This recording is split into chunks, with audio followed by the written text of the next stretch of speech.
Olá, meu nome é Eduardo Starosta e esse é o canal Fora de Curva. Gente, hoje é dia 3 de junho de 2022, uma sexta-feira, então vamos começar a preparar o espírito, o corpo, a alma e o gogó para o final de semana que está chegando por aí. Mas antes, é claro, vamos tocar rapidamente o nosso resumão semanal. Na segunda-feira, além da antecipação dos principais indicadores brasileiros e globais que iriam acontecer nos dias seguintes, eu toquei em dois assuntos adicionais. O primeiro, sob o ponto de vista brasileiro, dizia respeito ao impacto da Selic sobre a nossa produção. Já se tem alguns indicativos que o juro está alto, sim, a taxa de investimento está caindo e isso vai prejudicar o desempenho da economia brasileira no futuro não tão longínquo assim. O segundo assunto, tivemos que voltar a ele mais uma vez, diz respeito àquela guerra entre Rússia e Ucrânia, especialmente no que se refere à dificuldade de embarque de produtos desses países para o mercado internacional. Preço do trigo certamente vai aumentar e isso tende a impulsionar a inflação mundial. Enquanto isso, os bancos centrais dos países com mais dinheiro no mundo estão muito preocupados e estão cedendo a essa onda começada aqui pelo Brasil de aumentar juros. De novo, minha opinião, acho que não adianta nada, porque a inflação que nós estamos vivendo, não só aqui no Brasil, mas no mundo também, inclusive Inglaterra e União Europeia, talvez daqui um mês ou dois passem os patamares inflacionários do Brasil, mas o problema é de alimentos, é de combustíveis, produtos cujo consumo não varia ou não costuma variar de acordo com a renda das pessoas. Então, as pessoas podem parar de consumir outras coisas, mas não comida e não combustíveis. E a partir disso fica claro que, enquanto o abastecimento dessas duas frentes importantíssimas da economia mundial não forem normalizados, a inflação vai continuar. Com juros altos, com juros baixos, com qualquer cenário de custo do dinheiro. Na terça-feira, saiu a informação da taxa de desocupação do Brasil, como chama o IBGE. Nós trabalhamos com o termo desemprego, que eu acho muito mais apropriado, mas eles falam que é desocupação, eu vou dizer que é desocupação também, só para puxar um pouco de saco deles. Mas foi surpresa até para mim que essa taxa caiu para 10,5% da força de trabalho. Eu imaginava que ela ia ficar entre 10,8, 11, um pouco inferior ao que foi registrado no mês anterior. E esse dado se refere à média de fevereiro, março e abril. E aí eu resolvi fazer uma brincadeira, gente. Já que em fevereiro e março a taxa de desemprego foi quase igual, numa ficou 11,1%, na outra ficou 11,2%, eu resolvi isolar abril para ver o que aconteceria, não no trimestre inteiro, mas só no mês de abril. E aí minha surpresa foi muito grande. O desemprego brasileiro, e esse é um dado que só o Fora de Curva divulgou e tem, foi de 9,2%. Uma queda bastante significativa, certamente focada, ou centrada, melhor dizendo, no setor de serviços. É uma informação sim a se comemorar, ainda mais que a maioria dos novos empregados foi sim com carteira assinada, mas também nós temos a obrigação de nos mantermos realistas quanto às perspectivas do futuro próximo, especialmente levando em conta os principais indicadores conjunturais do nosso país, tocando mais agudamente na questão que eu venho batendo sempre, a excessiva alta da taxa de juros. Isso pode prejudicar uma performance ainda melhor para os próximos meses, especialmente para o fechamento desse ano. Na quarta-feira eu voltei a tratar da questão do petróleo, mas não no âmbito brasileiro e sim internacional. A União Europeia está radicalizando ainda mais seus embargos comerciais contra a Rússia por conta da guerra, e isso está se aplicando agora à importação de petróleo. O plano da União Europeia é cortar as importações do petróleo russo em 90% até o final do ano. E aí a Rússia está castigada, perde dinheiro, perdendo dinheiro não tem como financiar seu exército e sai da invasão ao país vizinho. Mas só tem uma coisa nesse raciocínio. Os russos, quando deixam de vender petróleo para a Europa e seus aliados, vendem mais para a China, para a Índia. Só que a venda não está tão boa assim. Os indianos estão cobrando um deságio de pelo menos 30% do petróleo russo, enquanto para os chineses isso aí supera os 40%. E aí, pessoal, tem um movimento meio maluco, mas interessante. Claro que a Índia e a China vão comprar petróleo mais barato. E quando eles estão comprando esse petróleo ao menor custo, eles estão, diríamos assim, dispensando os fornecedores com o preço do ouro negro mais caro. Ou seja, basicamente os membros da Organização dos Países Exportadores de Petróleo que, claro, ficaram tiriricas com a Rússia mediante essa postura de aceitar baratear o preço do seu petróleo.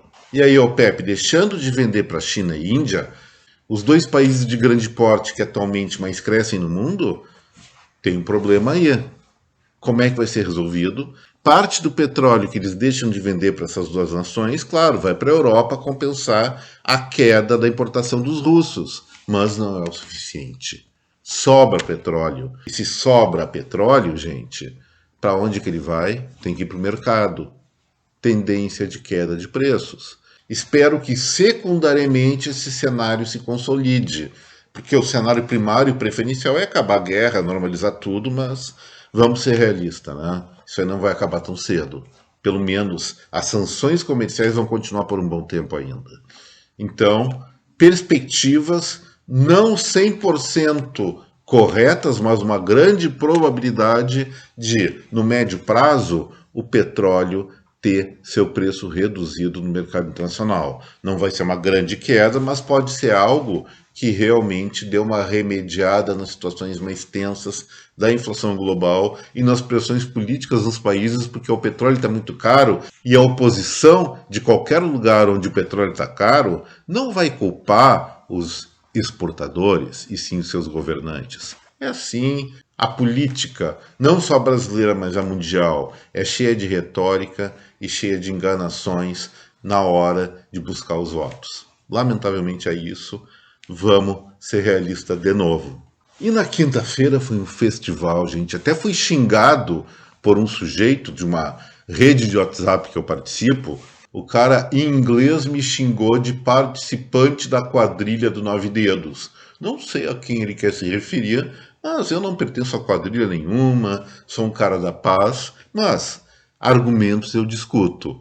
Adjetivações gratuitas, eu tô fora. Acho que não vale a pena só por brincadeira. E ele não estava brincando. Mas por que ele ficou tão brabo comigo? Provavelmente porque o fora de curva, como nós havíamos antecipado que ia acontecer na segunda-feira, acertou seus prognósticos do PIB. O Produto Interno Bruto brasileiro cresceu 1,7% no primeiro trimestre agora de 2022, frente ao mesmo trimestre do ano passado. Expliquei nesse vídeo de ontem o comportamento de cada um dos grandes setores da economia brasileira e fiz algumas advertências, recaindo para variar sobre a questão do impacto dos juros altos sobre a economia.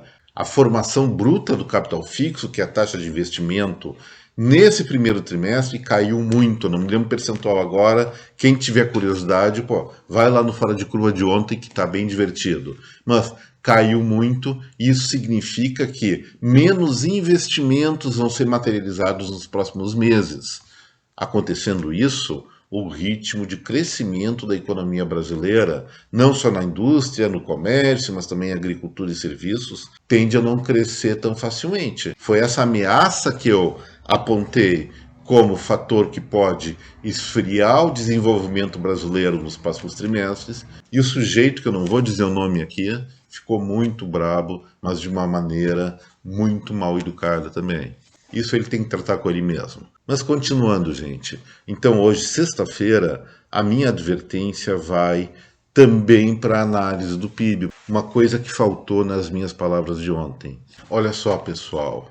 O PIB do segundo trimestre, ele vai sair provavelmente em outubro.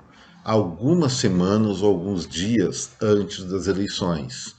E provavelmente o resultado não vai ser muito favorável, porque nós temos fortes desafios em termos produtivos. Não é uma questão, não estou falando só de juros, também inclui, é claro, mas eu vou falar do que eu chamo de base de comparação. Vamos ver o seguinte: no segundo trimestre de 2020, naquele auge da pandemia do Fica em Casa, o PIB industrial do nosso país caiu 13,22%. Já no segundo trimestre de 2021, ou seja, no ano passado, ele aumentou 16,57%, ou seja, uma recuperação mais do que proporcional. E é esse ponto de crescimento elevado que vai contrapor ao PIB industrial do semestre que vem, do segundo trimestre de 2022. E como nós estamos vendo, a impulsão industrial brasileira, ela está fazendo água, especialmente pela questão dos juros altos, e provavelmente nós tenhamos um resultado bastante negativo desse indicador no segundo trimestre de 2022, bem naquele período do auge das discussões para o primeiro turno das eleições. Também entra nessa roda o comércio varejista. A queda no segundo trimestre de 2020 foi de 14,62%. A recuperação mais do que proporcional no segundo trimestre de 2021 chegou a 20,76%. Ou seja, vamos ter que enfrentar, o comércio brasileiro vai ter que enfrentar esse dado comparativo e é muito difícil crescer uma vez que os juros estão elevados, especialmente afetando as vendas de produtos duráveis. Com a Selic tão alta assim, é muito mais vantajoso, vamos falar a verdade, deixar o dinheiro rendendo numa aplicação legal do que fazer gastos em coisas que podem ser antecipadas. E aí, o desejo de consumo é cerceado pela ganância do dinheiro. É assim que funciona a política monetária. E é isso que está acontecendo.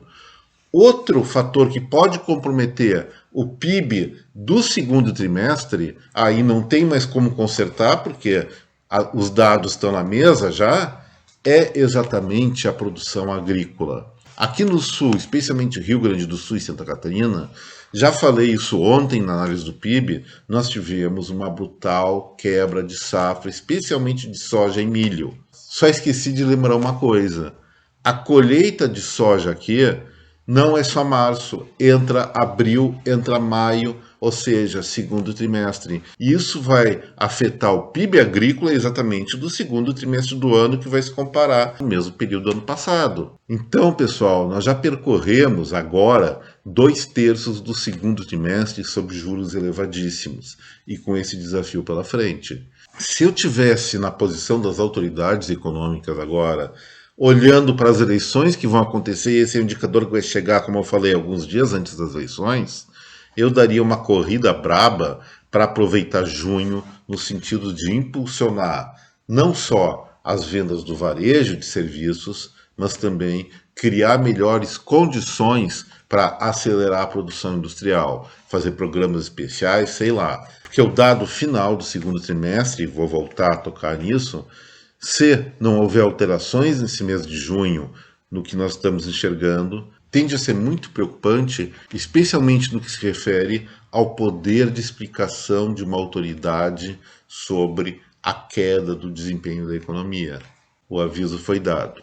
E agora, gente, relaxando um pouco, porque está chegando a sexta-feira, o dia já vai se encerrando, não dá para dizer que o sol está se pondo, porque não dá para enxergar nada de sol aqui pelo montão de nuvens que tem no céu aqui da região sul do país, mas tá na hora de relaxar, pensar o que nós vamos fazer hoje à noite, quais são os planos para o sábado, para o domingo. Não sei se vai ter algum jogo bom na TV, mas hora de relaxar.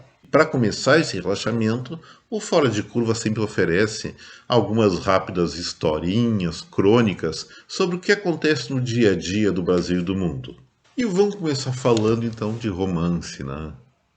E nada mais romântico no céu do que a lua. A lua, como diz o poeta, é dos namorados. Mas tem tanta lua, gente. Tem lua de mel, tem lua de sangue, tem superlua. E agora inventaram uma tal de lua de morango que vai acontecer no dia 24 de junho, ou seja, daqui umas 2 ou 3 semanas. O que é essa lua de morango? Segundo os cientistas, é a exposição do nosso satélite no momento que está mais próximo à Terra. Aí eu pergunto, pô, tem lua de tudo? De mel, de morango. Vai ver que tem lua de pêssego, de amora, de alface, de tomate. Bem que podia ter uma lua de costela gorda aí para fazer um churrasquinho, né? Mas, continuando nossos romances hoje, lembrando da lua, essa lua enorme que vai ter daqui a algumas semanas, ela já deve estar crescendo. Olha só que história de amor.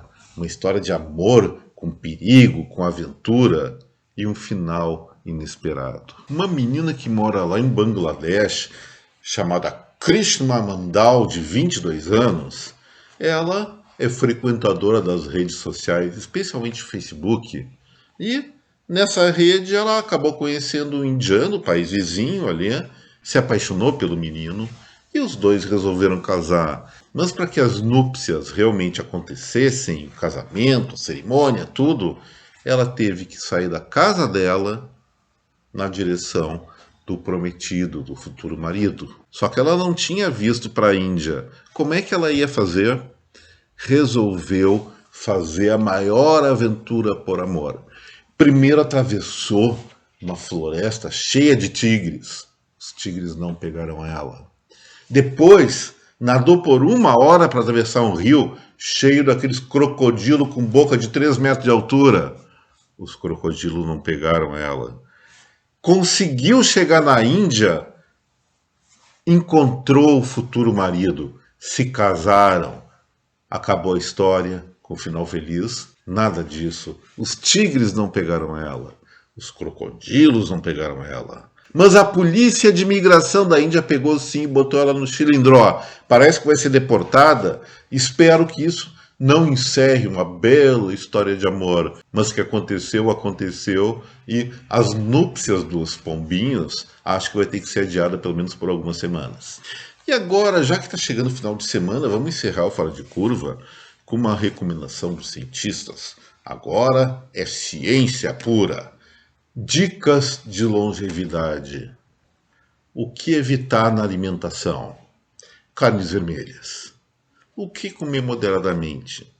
Carboidratos refinados, como pães e massas, proteínas, gorduras, carnes brancas em geral, tipo peixe e frango, e itens parecidos. E o que comer à vontade? Legumes, folhas verdes escuras, pratos feitos com grãos integrais, amendoim, castanha, nozes e frutas vermelhas. Um pouquinho de chocolate amargo, é claro, preferencialmente sem adição de açúcar adoçante. Gente, isso aqui é para viver mais.